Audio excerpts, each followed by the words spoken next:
piece of cultural advice for those coming to work in New York for the very first time. Everything in New York is done in a New York minute, and that includes lunches. You might have an hour for lunch, but you don't take that whole hour.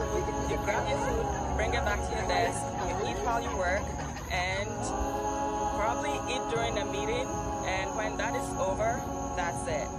And that's how New Yorkers do. Great. From far away the songbird sings.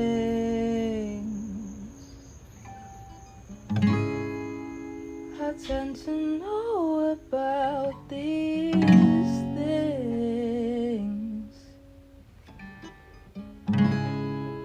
From far away the songbird sings. I tend to know about these things. I don't know how to explain it. From far away the songbird sings.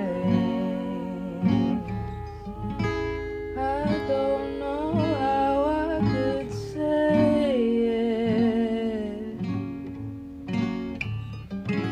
I tend to know about these